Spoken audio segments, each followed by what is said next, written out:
그렇습니다. 주님이 부활하셔서 오늘도 말씀으로 성령으로 함께 하실 줄로 믿습니다. 주님이 함께 하시는 것을 믿고 오직 의인은 믿음으로 산다 그랬어요. 믿음으로 은혜를 누리게 되시길 주의 이름으로 축원합니다. 어제 우리가 5장에 38년 된 병자를 고쳐주시는 사건을 같이 살펴봤습니다. 주께서 그를 만나셔서 벌써 오래된 병이 깊어서 오래된 줄 아시고 주님께서 아신다 그랬어요. 오늘도 살펴보겠습니다. 6장에서도 빌립을 시험하실 때 어떻게 하실 줄을 아시고 전지전능하신 하나님이 아시기도 하시고 능력도 갖고 계신 것을 믿으시기 바랍니다. 내가 낫고자 하느냐 그랬어요. 그때 병자가 주여 물이 움직일 때 나를 물에 넣어주는 사람이 없어 내가 가는 동안에 다른 사람이 먼저 내려가나이다. 38년 된 병자가 돼서 이미 소망을 잃어버리고 절망 가운데 처할 수밖에 없는 생존 경쟁의 현장에서 다른 사람은 들어가는데 자기는 처지고 또 처지고 또 처지는 수많은 경험들을 했을 텐데 얼마나 낙오가 됐겠냐, 낙심이 됐겠냐. 그런데 소망을 잃지 않고 누가 나를 도와주면 됩니다. 구세주가 있으면 됩니다. 주님만 계시면 됩니다. 이 심정 가지고 주님을 바라보고 의지할 때 그 믿음으로 하나님의 은혜를 누리게 될 줄로 믿습니다. 할렐루야. 믿음으로 하나님의 역사를 보게 하시는 것이 복음인 줄로 믿습니다. 내 노력이 아니에요. 사람의 노력 정도로다가 이루는 그런 성취를 얘기한다면 그건 뭐 세상에 믿지 않는 사람들도 똑같은 거죠. 그러니까 자기 한계에 얽매이면 안 되고 주님 바라봐야 될 줄로 믿습니다. 오늘 우리가 6장으로 와서 오병이어의 기적이라고 하는 우리가 잘 아는 말씀을 같이 살펴보려고 합니다. 오병이어의 기적은 성경에 나와 있는 많은 기적 중에서 특별히 사복음서에 다 기록된 단 하나의 기적이라고 말씀하고 있습니다. 그것은 그만큼 중요하기 때문에 그럴 것입니다. 하나님이 우연히 어쩌다 그냥 사복음서에 다 기록한 것이 아니고 이건 어떤 복음서에서든지 빼놓으면 안 된다 하는 그런 하나님의 영적인 의미가 있을 것입니다. 오병이의 기적을 통해서 한 사람의 어떤 욕구 충족을 해주는 정도가 아니라 모든 사람을 먹여 살리시고 공급하시는 주님의 모습을 말씀하고 있고 이것은 그 영적인 의미를 주님께서 6장 후반부에 나가면 길게 생명의 떡이다 하시면서 내가 생명의 떡이다, 내가 생명의 양식이다 하면서 말씀하시는 걸 보면 육적인 공급, 썩을 양식, 육신을 먹고 살다 죽는 그런 정도가 아니라 우리의 영의 양식으로 영원히 먹고 살 수 있는 생명의 떡이 되시는 주님의 공급을 말씀하고 상징하고 있는 것을 우리가 알 수 있습니다. 그래서 그 생명의 떡이 되신 예수님이 어떤 분이냐, 생명의 떡이 뭐냐에 대해서 요한복음 6장 63절에 살리는 것은 영이니 육은 무익하니라. 내가 너희에게 이른 말은 영이요 생명이라. 그래서 말씀이 생명이다. 말씀이 생명의 양식이요 생명의 떡이다 하는 것입니다. 그러니까 육신의 보리떡 5개 물고기 2마리로 먹는 사는 육신도 있지만 하나님의 말씀을 먹고 살아야 되는 영혼, 거듭난 영혼의 생명이 있다. 그런 말씀. 새 사람이 있는 것을 믿으시기 바랍니다. 이걸 먹고 자라나야 돼. 육신의 양식을 먹고 자라나야 건강하고 일도 하는 것처럼 생명의 양식을 먹고 자라나고 건강해야 우리가 살기도 하고 하나님의 일을 하게 되기도 되는 줄로 믿습니다. 할렐루야.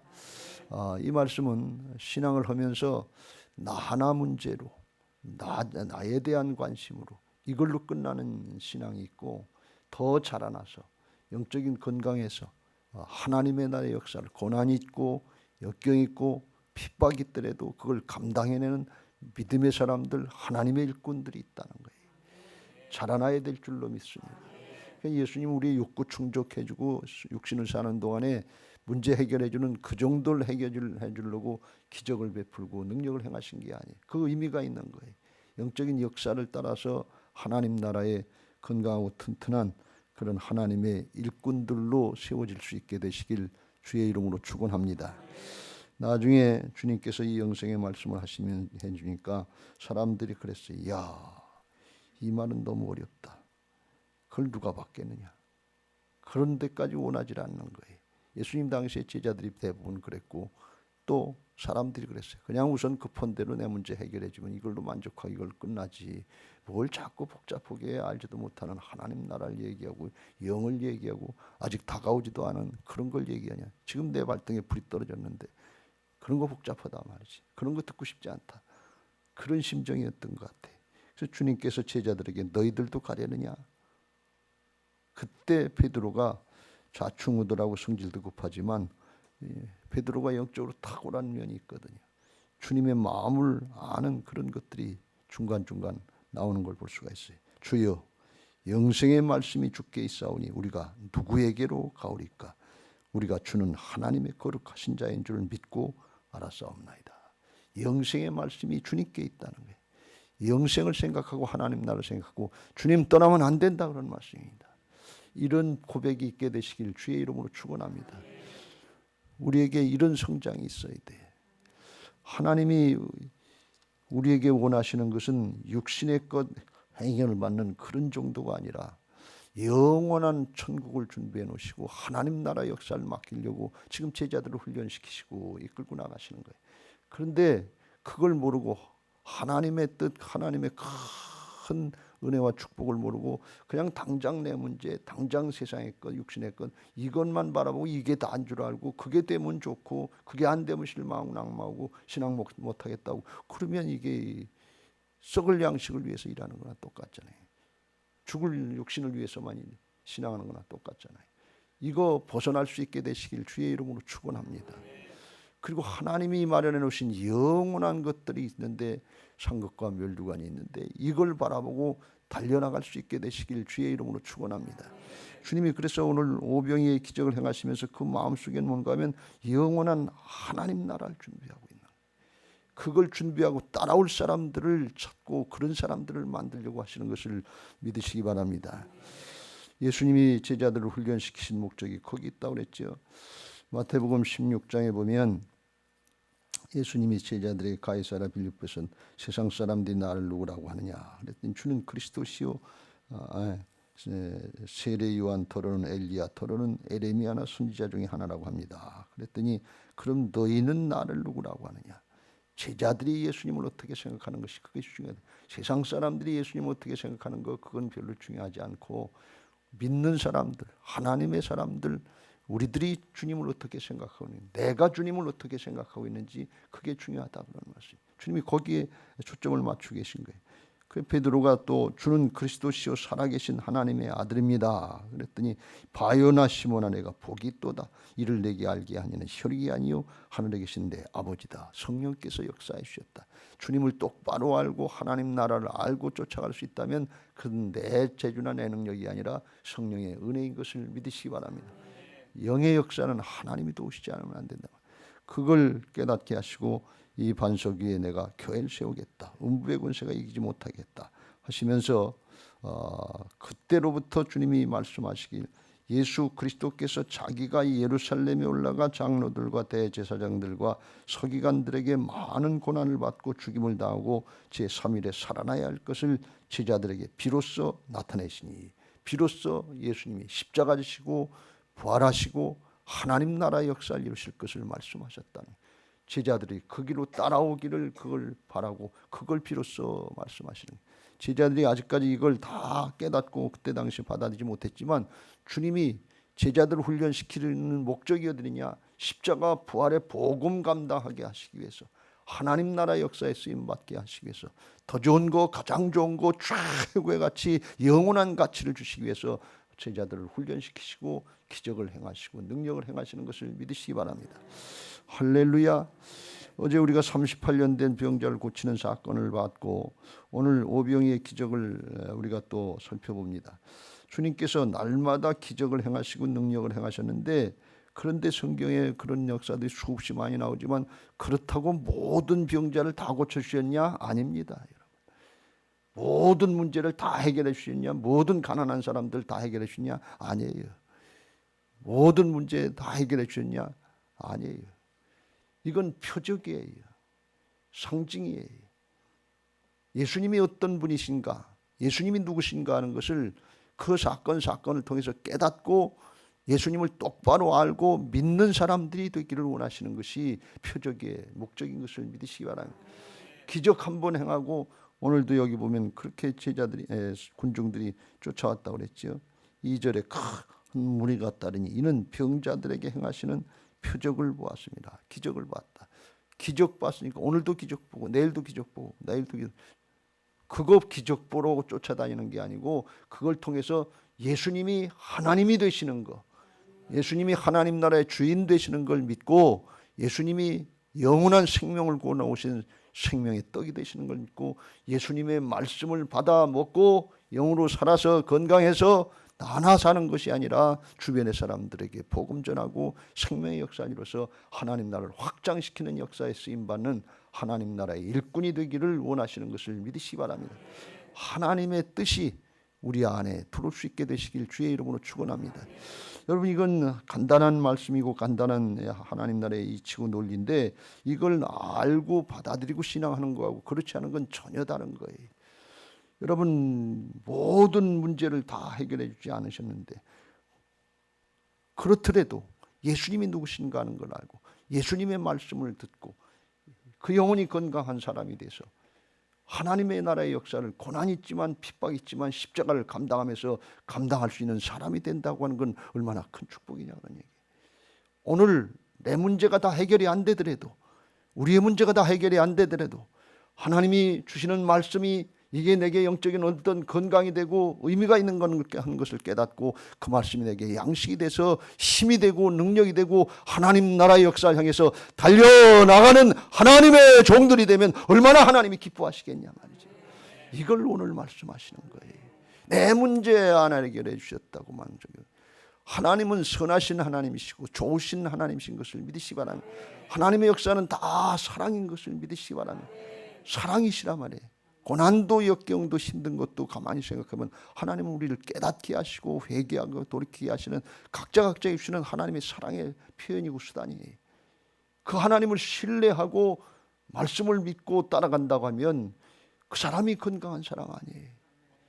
조그만 문제, 조그만 사건 하나 있으면 그냥 거기에 우리가 마음을 뺏기고 오락가락하기 쉽잖아요. 그걸 벗어나서 하나님, 예수님처럼 십자가 있지만 감당하고 그 후에 부활 있고 생명 있고 승리가 있는 것을 믿고 꿋꿋하게 무던하게 한 걸음 또 한 걸음 한 걸음 또 한 걸음 나아갈 수 있는 앞으로 나가는 복된 신앙들 되시길 주의 이름으로 축원합니다. 우리 신앙의 궁극적인 목적이 뭡니까? 문제 해결입니까? 아니에요. 예수님의 형상을 닮는 거예요. 주님 따라가는 길 아닙니까? 누구든지 나를 따르거든 자기를 부인하고 자기 십자가를 지고 나를 쫓을지니라. 자기 십자가를 지라고 그랬어요. 십자가 안 지면 좋죠. 수고하고 무거운 짐진 자들아 다 내게로 오라. 내가 너희를 쉬게 하리. 수고하고 무거운 짐 지고 가야 돼. 죄악의 짐도 있고 사명의 짐도 있어요.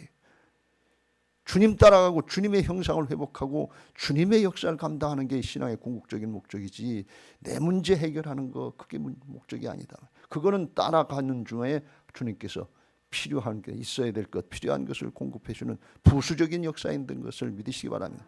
그게 공급이 그게 주가 되면 그 문제 해결이 주가 되면 6장 후반절에 이렇게 나온 것처럼 야, 이 말씀은 어렵다. 그건 누가 이해하고 누가 따라가겠냐. 그러고 다 대부분 떠났다는 게 70명의 예수님의 제자들 맨 처음에 쫓아다니는데 다 가고 12 남았는데 주님이 너희들도 가려느냐. 가고 싶은 마음이 간절했겠죠. 베드로처럼 주여 영생의 말씀이 주께 있사오니 우리가 누구에게로 가오리까? 우린 주님 따라가겠습니다. 난 주님 따라가겠습니다. 오늘 이 결단하는 시간 되시길 주의 이름으로 축원합니다. 그러면 오늘 말씀이 생명의 떡이 되고 생명의 양식이 될 줄로 믿습니다. 육신 조금 먹고 조금 편하고 조금 됐다고 하는 그 정도가 아니라 영원한 하나님 나라가 열리고 주님의 심정이 와닿는 은혜가 있게 될 줄로 믿습니다. 주님이 그런 마음을 가지시고 예수께서 5절 눈을 들어 큰 무리가 자기에게 오는 것을 보시고 빌립에게 이르시되 우리가 어디서 떡을 사서 이 사람들을 먹이겠느냐. 다른 성경에 보면 너희가 먹을 걸 주라. 그런 말씀을 하셨는데 이 주님의 심정을 알고 본받으려고 하는 거 이게 아주 중요합니다. 왜 그런 말씀을 하시는지 주님이 의미하는 뜻이 뭔지 그 심정을 알 때 우리가 성령의 감동을 받게 되는 것을 믿으시기 바랍니다. 성령이 주님의 심정을 알게 깨닫게 하시거든요. 그 많은 무리들이 오는 것을 보실 때 예수님은 제자들은 이거 어떻게 감당하나 그런 생각을 했을는지 모르는데 주님은 보고 따라오는 그 많은 무리들을 보면서 이 많은 영혼들 죽음의 세력에 붙잡혀 있는 영혼들을 어떻게 구원하시나 어떻게 보내시는가 잘 해결할까 불쌍히 여기는 그런 마음이 있으신 거예요. 마태복음 15장 32절에 그랬어요. 예수께서 제자들을 불러 이르시되 내가 무리를 불쌍히 여기노라. 그들이 나와 함께 있은지 이미 사흘이면 먹을 것이 없도다. 길에서 기진할까 하여 굶겨 보내지 못하겠노라. 굶겨 보내면 죽게 생겼단 말이지. 이건 육신의 양식만 아니라 영의 양식도 마찬가지로 그 불쌍히 여기는 마음, 죄악과 사망의 세력에 붙잡혀 있는 심령들을 보면서 애끓는 심정이 주님의 마음속에 있는 거예요. 죄송합니다. 새벽 기도해 드릴 때 제가 가만히 앉아서 못 좋은 날이 있고 그러면 한 분 한 분 새벽 기도 하시는 분들 오면 나갈 때도 그렇고 혼자 마음으로 그렇게 기도합니다. 주여 그냥 보내지 마옵소서. 오늘 채워주시옵소서. 오늘 영의 양식으로 채워주시고 건강하게 하셔서 죄악된 세상에서 풍파많은 세상에서 오늘 믿음으로 이겨나가게 하옵소서. 그냥 보내지 마옵소서. 주님의 마음이 제가 와닿고 나서 그 기도를 하기 시작했어요. 뒤에서 보면서 기도하시는 분들 뒷모습을 보면서 그런 마음을 기도합니다. 주일날 설교를 준비하면서 그런 마음을 해요. 하나님 전혀 하나님 나라에 준비될 생각 없이 그리고 와서 예배하는 분들도 많은데 그냥 보내지 마옵소서. 주님 깨우쳐 주시고 그 영혼들을 살려주시고 채워주시고 건강하게 하옵소서. 그냥 보내지 마옵소서. 그 주님의 심정이 깨달아지니까 정말 뭐 제가 예수님 된 건 아닌데 불쌍히 여기는 마음이 긍휼의 마음이 들어가기 시작하고 성령의 도우심을 간구하는 마음이 더 간절해지는 것 같아요. 그 마음 가지고 전도할 수 있게 되시길 주의 이름으로 축원합니다. 오늘 빌립하고 안드레하고 차이가 거기 있지 않나 하는 생각을 합니다. 빌립에게 주님이 시험하셔 테스트하셨다고 그랬잖아요. 근데 6절에 이렇게 말씀하시면 친히 어떻게 하실지를 아시고 빌립을 시험하시라. 너희가 먹을 걸 주라. 어디서 떡을 사서 사람을 먹이겠느냐. 그랬더니 주님이 이미 상황을 아시고 이 세상 어떻게 돌아가고 있는 거 죄악과 사망의 세력 영의 세계 역사를 아시니까 그걸 다 아시고 어떻게 해야 되는 거 주님이 창조주 하나님으로서 만들어서 공급하시지 않으면 그걸 수만 명을 어떻게 감당할 수 있겠어요. 그건 이미 다 알고 계신 거예요. 방법은 주님께 있는 거예요. 방법은 주님께 있고 주님이 아시니까 저 혼자 생각해. 그 주님 앞에 물어보면 되겠네. 그렇잖아요. 주님은 어떻게 할까요? 주님이 하실 거 아닙니까? 이 한마디 했으면 그냥 끝 아니겠어요. 근데 그 얘기를 하는 사람이 없어요. 빌립이 대뜸 탁 하는 얘기가 얼마나 머리 계산이 빠른. 주여 조금씩 먹게 할지라도 조금씩 하더라도 200데나리온의 떡이 부족해. 수천만 원 가져도 안 됩니다. 계산이 너무 빠른 거예요. 자기 능력 안에서 돈 문제, 계산 문제, 사람 문제인 줄 알고 그렇게 생각하는 거예요. 여러분 하나님의 일을 하면서 너무 돈 문제로 생각하지 마세요. 돈 계산 빠른 사람들 많지요. 유대인들은 돈 계산이 너무 빠르다고 그러는데 그래서 예수님을 잘 못 믿는지 모르겠어요. 지금 전쟁 중인데 우리가 기도해야 될 줄로 믿습니다. 그냥 돈이에요. 교회 그러면 몇 명 나와요? 예산이 얼마예요? 그냥 이런 거 가지고 따지는 거예요. 속의 내용이 뭔지 그걸 모르는 거예요. 주님이 그걸 드러내시는데 빌립만 드러내시려고 드러내셨겠어요? 제자들이 상태가 그런 거고 사람들의 상태가 그러니까 일벌백계나 마찬가지야. 다 드러내시고 그걸 치료하시려고 하는 거예요. 우리가 신앙하는 게 돈 문제예요, 세상 문제예요, 겉으로 드러난 이런 문제로만 가지고 생각했다면 오늘 마음과 생각을 바꾸시길 주의 이름으로 축원합니다. 주님이 아신다고 하잖아요. 주님이 하실 거라고 그러잖아요. 주님께 물어보지도 않고 주님은 어떻게 생각하시는지 어떻게 하시는지 물어보지도 않고 내 한계 내에서 사람의 한계 내에서 그걸 가지고 따지고 판단하고 계산하고 그걸 가지고 복잡하게 다투고 그러면 주님은 어디 가신 거냐. 죄송합니다. 장로님들 기획연할 때 이렇게 자꾸 되는 것 같아서 정말 마음이 아플 때가 많아요. 주님이 그렇거는데 제자 중 하나 시몬 베드로의 형제 안드레가 여짜오되 여기 한 아이가 있어 보리떡 5개와 물고기 2마리를 가지고 있나이다. 그러나 그것이 이 많은 사람에게 얼마나 되겠사옵나이까. 빌립이 이런 계산하고 대답하고 있을 때 빌립은 똑똑한 사람이에요. 아주 계산이 분명한 사람이에요. 그런데 안드레는 그때 군중 속으로 뛰어들어갔단 말이지. 그리고 보리떡 5개 물고기 2마리를 가져와서 이거 조금밖에 없는데 이게 뭐 이 남자만 5천 명이고 여자아이들까지 하면 2만 명 이상 됐다고 얘기하는데 여기에 무슨 소용이 있겠습니까? 그게 무슨 해결책이 되겠어요? 근데 그 차이가 뭡니까? 빌립은 자기 생각 계산만 하고 있을 때 안드레는 우선 가서 주님이 이거 안 되는 거 아실 텐데 너희가 주라고 그러고 떡을 얻다 떡살 대도 없고 떡살 돈도 없고 그런데 주님이 이거 모르시고 하시는 말씀이 하실 텐데 왜 그런 말씀을 하실까? 그리고 떠들어가서 보리떡 5개 물고기 2마리 어린아이가 할 수 있는 거 그걸 하고 나머지를 주께 맡기는 거예요. 이 심정이 뭔가 하면 베드로는 예수님의 마음이 뭔가 하는 거 그걸 좀 헤아리려고 했다는 거예요. 자기를 쳐서 먼저 복종시키고 그 다음에 주님께 맡겼다는 거예요. 안드레는 먼저 계산만 하고 할 생각도 안 했어요. 그렇게 할 생각도 없어요. 내 생각엔 아니에요. 내 판단은 아니에요. 내 경험은 아니에요. 내 계산은 아니에요. 그거 내가 잘 알아요. 그렇게 하면 순종도 안 해보는 거예요. 주님이 아신다고 그러잖아요. 주님의 방법을 아신다고 그러잖아요. 주님이 하실 거 아시잖아요. 여러분 보리떡 5개 물고기 2마리 2만 명 먹이는 이것만 주님이 알고 계실까요? 우리의 문제는 주님이 모르고 계실까요? 우리의 문제는 주님이 못 해결하실까요? 우리 교회 재정의 문제는 주님이 어떻게 해결하실 걸 모르고 계실까요? 주님이 못 하실까요? 우리는 분명히 생각에 전환이 있어야 될 줄로 믿습니다. 우리가 믿음 생활하는 거 아닙니까? 안드레처럼 주님이 말씀하셨으면 뜻 있는 거다고 일단 먼저 순종부터 해놓고 그리고 모자라면 우리가 한 게 이건데 주님 부탁합니다. 어떻게 할까요?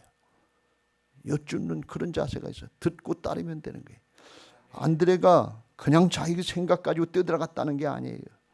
그러면 사람이 앞서는 거예요. 주님이 너희가 주라고 그러고 어디 가서 살까니까 주님 무슨 뜻이 있는 걸 주님의 말씀을 듣고 청종하는 이 자세가 중요한데 이게 기도인 것을 믿으시기 바랍니다.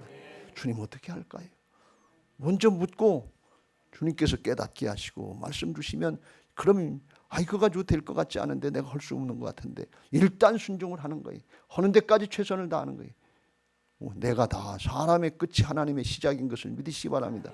해보지도 않고 시작도 안 하고 내 생각 가지고 내 판단 가지고 안 된다 그러면 누가 하나님입니까? 내가 예수님입니까? 궁극적으로 우리가 내가 죽으면 주님이 우리를 통해서 일하시지만 내가 죽지 않고 펄펄 살았는데 거기서 어떻게 주님이 나타납니까? 빌립하고 안드레의 차이가 거기인 줄로 믿습니다. 우리는 복음 전도할 때 빌립처럼 내 생각으로 하려고 하지 말고, 내 생각으로 아합 같은 사람 제껴놓지 말고, 안드레의 심정으로 아합에게도 가서 복음 전하라고 하니까 누구든지 다 회개한다고 말씀하시니까 내 생각 내 판단이 아니라 그냥 전하고 그냥 행해야 될 줄로 믿습니다. 이게 예수님의 마음이고 주님의 심정인 줄로 믿습니다. 주님은 한 사람도 그냥 보내기를 원하시지 않습니다. 이게 주님의 긍휼이고 주님의 사랑인 줄로 믿습니다. 우리가 열심히 할 수 있는데 내 생각 내 판단 자기 의로의 열심이 아니고 주님의 말씀을 따라서 주님의 심정을 따라서 행하는 긍휼의 열심, 사랑으로의 열심이 되어야 될 줄로 믿습니다. 갈라디아서 5장 6절 그리스도 예수 안에서는 할례나 무할례나 효력이 없을 때 사랑으로서 역사하는 믿음뿐이니라. 이게 왜 중요한가 하면 사랑으로 해야 된다 하는 게 왜 중요한가 하면 고린도전서 13장 사랑장에서 그걸 말씀하고 있잖아요. 내가 내게 있는 모든 것으로 구제하고 내 몸을 불사르게 내줄지라도 사랑이 없으면 내가 내게 아무 유익이 없느니라. 열심히 다하고 내 재산 다 가지고 한 것 같고 내 목숨 다 바치려고 한 것 같은데 사랑이 없으면 아무것도 아니야. 자기의 일을 드러내려고 자기 자랑하려고 했으면 아무것도 아니다 그런 말씀. 왜? 사람이 안 바뀌었다는 거예요. 예수님의 형상이 회복되지 않았다는 거예요. 주님 앞에 설 때 아무것도 남는 게 없다는 거예요. 주님 앞에는 내가 가는 거예요. 우리 심령이 가는 거예요. 사랑으로 바뀌어져야 될 줄로 믿습니다. 오늘 이 시간에 말씀을 들으면서 내게 주는 주님의 음성을 들려주시기 바라고, 오병이의 기적만 행하시는 역사를 아시는 하나님이 아니라 오늘 우리의 사정을 다 아시고 우리의 교회 사정이나 나라 사정이나 주님이 다 아시고 어떻게 하실 걸 주님이 아실 거예요. 아마 이스라엘 팔레스타인 전쟁이나 러시아나 우크라이나 전쟁 주님이 어떻게 하실 걸 아실 거예요. 우리가 믿음으로 하나님을 의지하면서 기도할 때 나는 안 되지만 하나님이 되게 하시는 역사를 보게 하실 줄로 믿습니다. 그래서 기도하라 그리고 기도하면 성령 주시겠다 그리고 사람이 할 수 없는 걸 주님이 하시는 역사를 사랑으로 나부터 바뀌어지고 존재의 축복을 누리면서 쓰임받게 하시고 영원토록 복이 되게 하실 줄로 믿습니다. 여러분이 그런 심령이 되시길 바라고 여러분의 가정과 우리의 목장과 지역과 교회가 그런 교회가 되게 해달라고 기도하는 시간 되시길 주님의 이름으로 축원합니다. 이제 받은 말씀